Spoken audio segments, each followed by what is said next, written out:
So, as Matthew has just introduced, that's my topic. And so, the background of my research is, in short, first, the naturalistic philosophy of science has been increasingly drawing on insights from cognitive science. And more explicitly, the rapid embodied approach, which as an emerging framework in the cognitive science gaining momentum, frames cognition as embodied, situated, and practical, echoing recent themes bearing on the realism debate, such as perspectivism and pragmatism, giving us more motivation to look into it. And therefore, the aim of my talk is to evaluate the impact of the RE framework on the answer debate, with a focus on does it truly dissolve answer debate as a group of radically embodied scholars, such as the Oliver et al. Recently suggest, or does it instead enrich it? So my thesis, in short, is that the RE framework non-trivially enriches rather than dissolves the answer debate. So first, the introduction to what radically embodied cognitive science is. The best way to introduce it is to contrast it with the classical cognitive science, which uses a sort of computer metaphor, holding that the mind represents and computes, thereby committing us to the so-called representational self-mind, which sees our ingrained neural states as internal representations of external entities and states of affairs. And it also presupposes a sort of dualistic ontological background, that is the Cartesian mind-body dualism, which holds that our mind is fundamentally and constitutionally distinct from our body, residing solely in our brain. And thus it has a sort of very intellectualistic view on both cognition and knowledge, seeing cognition as I said, fundamentally distinct from bodily actions, consisting solely in logical processing of internal representations within our brain. And it sees knowledge as fundamentally like propositional in the business of mirroring the pre-given world and consisting in vertical representations, a form of know that. And so what's the motivation for accepting the representational self-mind?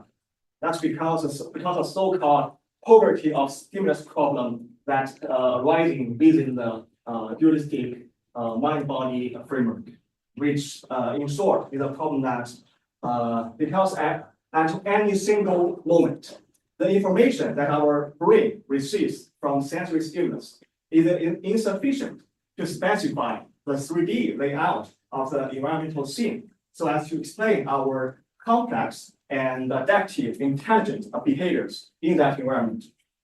And so our brain must somehow complement that limited external information with some stored information in our brain, stored in the form of internal representations. That's the motivation for positive internal representations. And by contrast, the radically embodied cognitive science rejects the representational self-mind, denying the existence of internal neural representations or denying to see them as representations. It presupposes an anti-dualistic ontological background, which sees the mind, the body, and even the environment as in continuity, which means that insofar as mind is a faculty responsible for intelligent and cognitive behaviors, and so long as some of our bodily features or actions and even some environmental factors has an appropriate role to play in generating such intelligent behaviors, they count as part of our mind. And so because of that, the RE perspective on cognition is that it sees cognition as dependent on or even constituted by bodily actions. Seeing cognition as basically the embodied organism environment interactions, and thus the mind enacts. And so it also has an understanding of knowledge that is distinct from classical cognitivism, seeing knowledge as fundamentally a relation, it's relational, And what's that relation? It means that the organism becomes somehow attuned to the so-called environmental affordances. That is, the opportunities for action that the environment supports for the organism, given the organism's embodiment.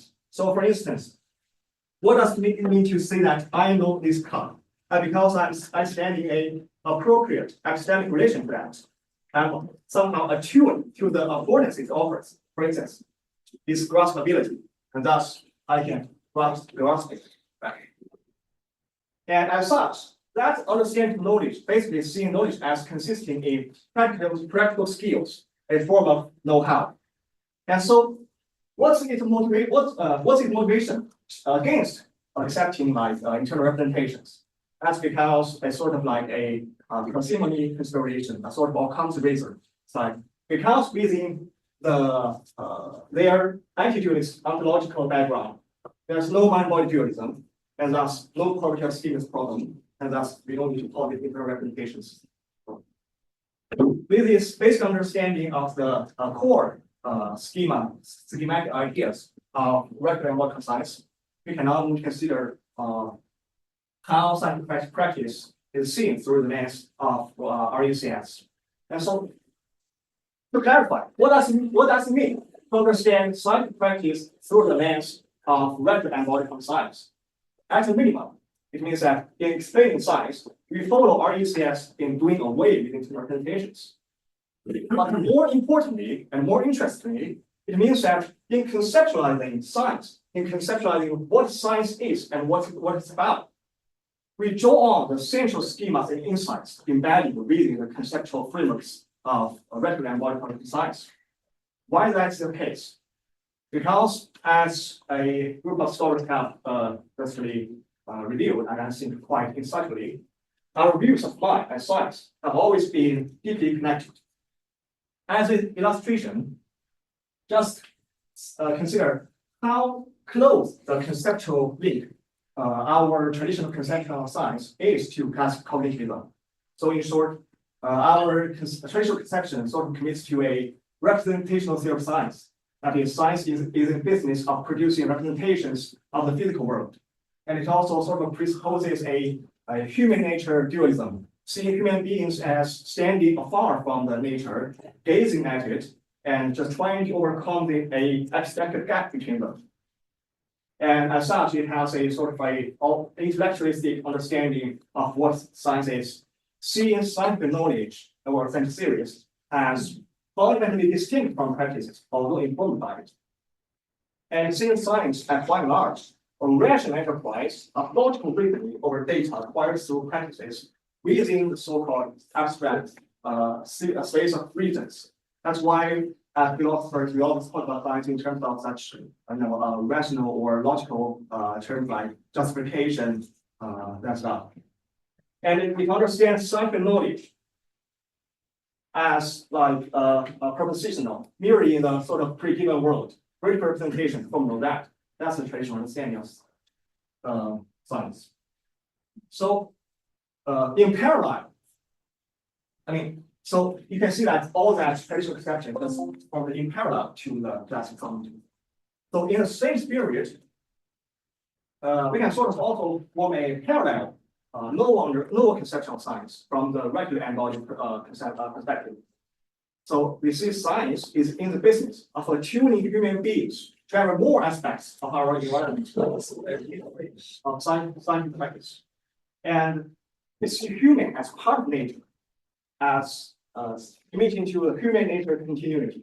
We are never detached from nature, epistemically speaking. And the RE perspective on science like theory and practice are actually continuous. Theory is not distinct or just occasionally informed by practice, but is fundamentally one aspect of practice. And science is basically a biological phenomenon, a form of embodied activity in and interacting with the natural world. And in this understanding, scientific knowledge is also seen as a relational, as consisting in like a relational feature of the human nature system as a whole, and consisting in terms of like the human beings tuning to affordances on the basis of ever more refined practical skills a form of know-how, right? So thus, based on the central schema of the regular analytical science, we can form a novel concept of science that is somehow very different from the traditional conception. For a traditional perspective is rooted in classical cognitive. Right? And insofar as I can see, this novel conception is very valuable and significant to the answer debate. Because like the regular embodied cognitive science is a comprehensive approach to cognition that is very different from the classical cognitivism, intellectualism, and also because of the close relationship between other concepts of mind and science. The RE perspective has the potential to shape our whole understanding of science, both what science is and our understanding of the cognitive structure underpinning like scientific practice. And secondly, we can also see like the RE framework highlights the embodied, situated, and practical dimensions of science and cognition, equally such recently emerging themes as perspectivism and practicism, thereby giving us more motivation to engage with scientific rhythm from that perspective. However, for anyone who wants to do scientific reasoning, the first problem they encounter is like those regular embodied scholars sort of take a dissolutionist appeal to such reasoning, arguing that our ecologically negative perspective, that is here, I'll probably call it RE conception.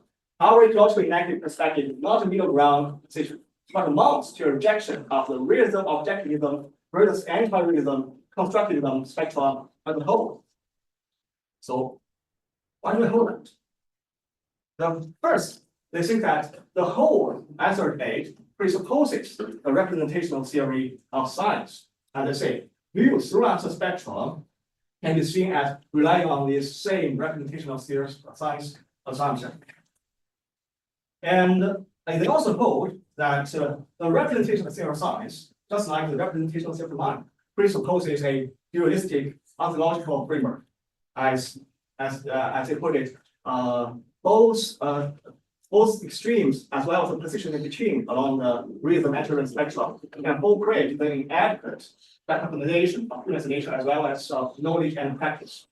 And they also say like this feature of science has the same general schema at play in traditional views of mind, in that both presuppose the existence of a gap that separates us from the world and that we hope to somehow overcome. However, but as we just said, the RE conception of science, just like the regular embodied science, operates within an anti-dualistic ontological framework. As I said, this ecological picture is fundamentally anti-dualistic, rejecting the dichotomization of human nature as well as theory and practice, among others. So as a result, we can come to the conclusion that the RE conception of science is incompatible with the representational theory of science, which is presupposed by the scientific realism debate, and thereby the RE conception of science renders the debate unfounded. But so that's their dissolutionist argument. But is that so? So let's look at the premises one by one. On the premise one, that answer debate sort of presupposes the representation of theory of science. Indeed, it might be objective on grounds that in the literature there are already some realist positions that are not premised on representation theory of science, such as Chance like recent activist realism, which suppose that okay, those entities that are real, epistemic entities that are real, insofar as they are essential or they play a very significant role in a coherent system of practice, not because that it somehow represents the world itself. But note that this position is often criticized for regularly departing from traditional realism framework. So, for instance, are such views genuinely realist, or they just follow the label, but diverging in substance? And so, anyways, their rejection of the representation of science arguably places such views outside the canonical answer framework. And thus, I'll just leave that premise as it be. Take it for granted. So let's consider premise 2, which calls that the RE conceptual science is incompatible with ROS. because 2.1, representation of theory science presupposes a two-ontological framework. And 2.2, the RE concept science operates within the anti-ontological framework. Well, as I just explained, it's quite like fundamental that the RE concept science operates within a anti-ontological framework. So I just leave that easy. So consider whether 2.1 is sound or not. So why do they do that? The way I interpret their argument is basically they sort of extend the parsimony consideration, the outcomes radar strategy from the domain of mind to domain of science. By using domain of mind, it's argued that within an anti-dualistic framework, cognitive activity can be explained without representational terms, thereby rejecting the need for internal representations, as I just explained. Then, by extension, within anti-dualistic framework, scientific knowledge and scientific success can be understood and explained without representational terms, thereby rejecting the need for scientific representations as well. As for how they do that, so they understand scientific knowledge non-representationally, as I just explained. They see it as a form of like relational feature of the human nature system as a whole, that is characterized by a sense of reciprocal sensitivity, familiarity, and adaptivity between organism, between human and nature, and manifests it as component skill know-how, no need for representational terms. And they explain scientific success non-representationally as seeing scientific success as a widening from the development and the refinement of scientific knowledge as embodied practical skills. We become increasingly successful because we develop more and more embodied skills to interact interactions with nature. And that enables us to become increasingly attuned to the natural world. And in this picture, theories, models, and thoughts, they don't say that those actually don't exist. They exist, but they are seen as practice and skill enabling factors rather than representational vehicles. And also know that this sort of also undermines the traditional like novel empirical argument for the realism debate, because the novel realism argument is like right mid to scientificism and thereby the representational science, because because it was supposedly offers the best explanation for scientific success, but now there is a alternative explanation, thereby undermining the force of the novel argument. But so far so good. Is that all sound? My evaluation is that no. First, I see that the parsimony consideration is sort of irrelevant in the domain of science, because arguably the outcomes research is effective only in debunking like hypothesized theoretical entities, not some phenomenally observable entities. Like I see this cup, it doesn't matter whether it's useful in explaining something or not. It's there. So, but scientific representation is something just like we encounter at this level. Scientists and us we just consciously and phenomenally encounter.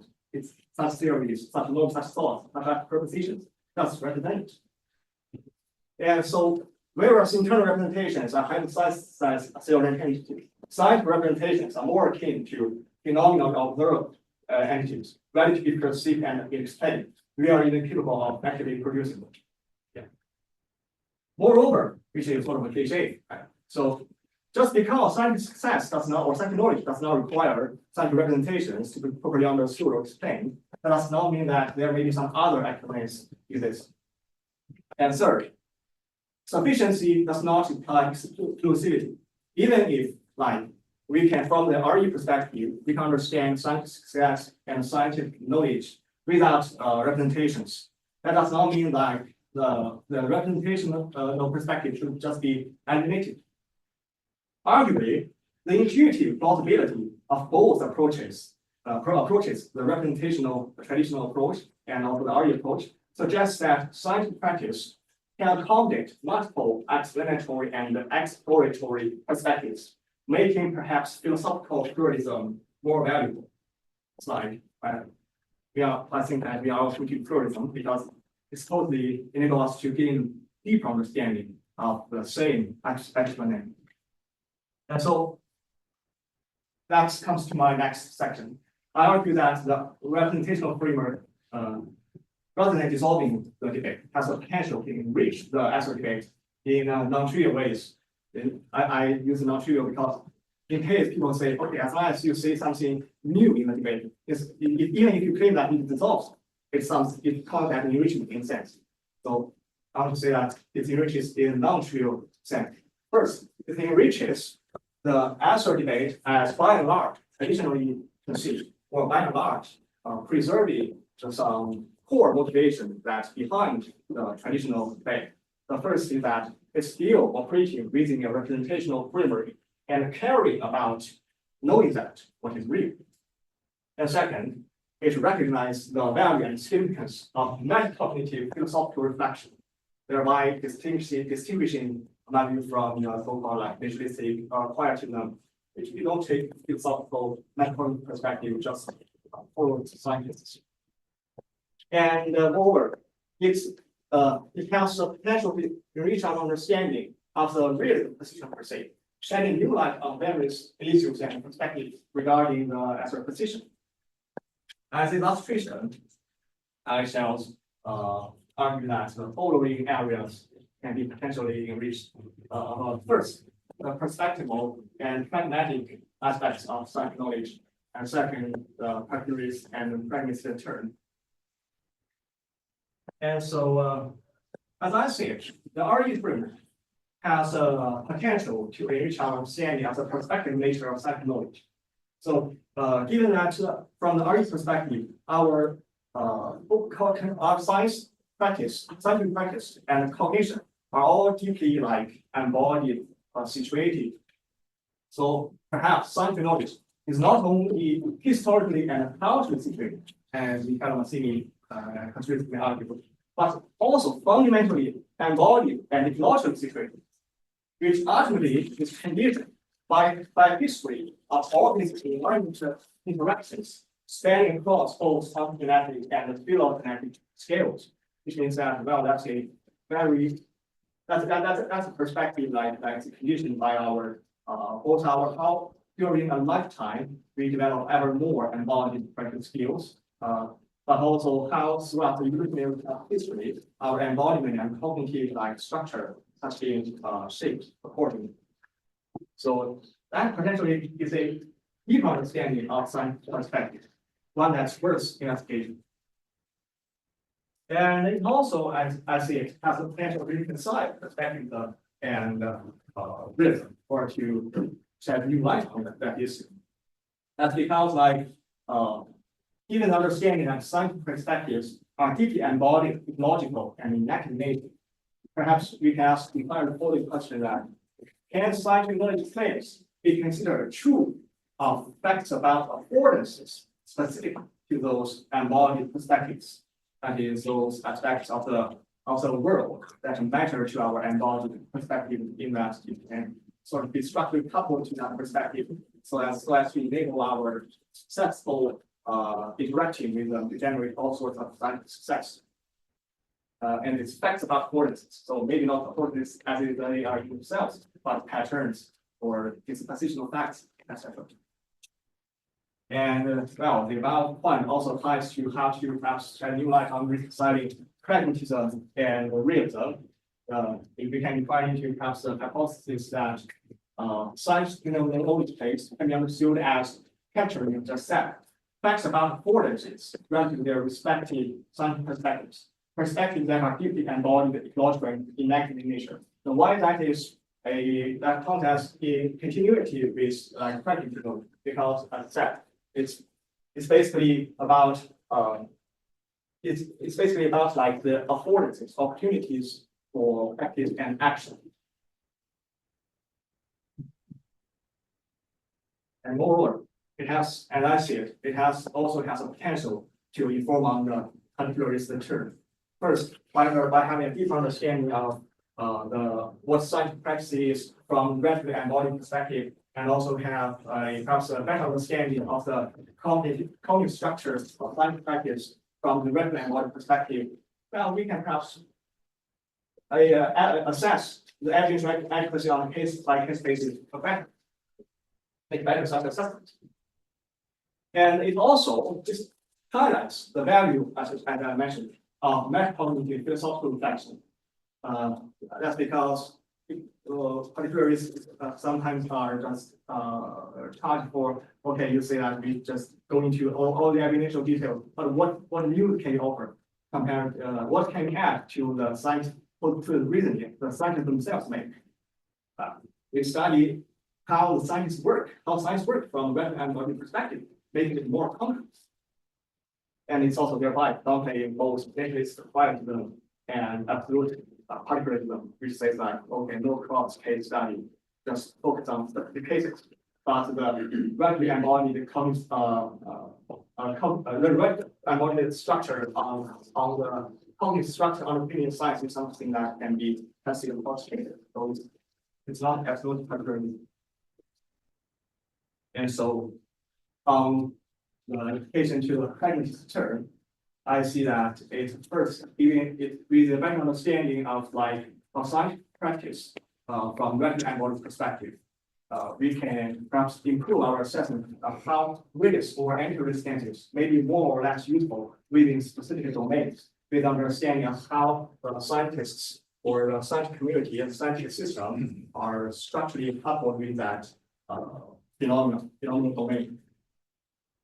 And as I said, it also has a potential to reconcile such pragmatic research with epistemological inquiries as how is that achieved. That's what I mentioned, how realism can be reconciled with pragmatism.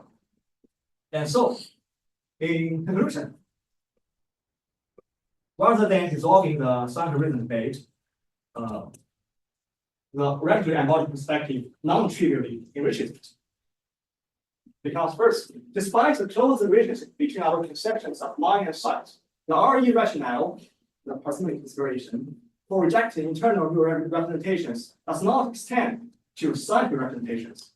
And on the other hand, the radically embodied framework, by emphasizing the embodied, situated, and practical nature of scientific cognition, has the potential to shed light on perspectivism, pragmatism, and the particularist and pragmatist term in the answer debate.